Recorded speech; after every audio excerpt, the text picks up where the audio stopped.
बेटी जे चालैनी अपने ससुरवा, सुगना के जानी जिया।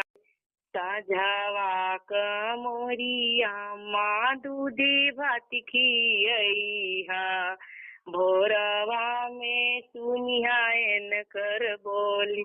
बेटी जे चलनी अपने ससुरवा, सुगना के जानी जियाई। साझवा मोरी चाची दूधे भात खियैहा, भोरवा में सुन्यायन कर बोली। साझवा मोरी बेटी दूधे भात खियैबे, भोरवा में सुनवैन कर बोली।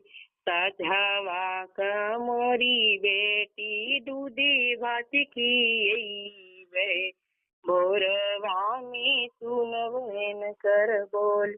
बेटी जे चलनी अपने ससुरवा, सुगना के जानी जियाई।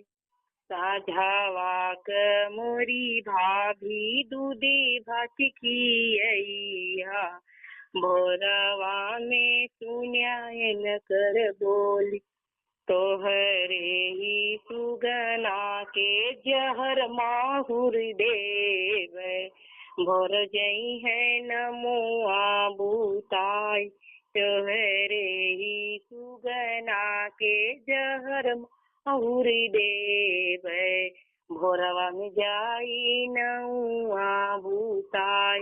बेटी जे चालनी अपने ससुरा, हवा सुगना की जानी जियाए। बेटी जे चालनी अपने ससुरवा, सुगना की जानी जियाए।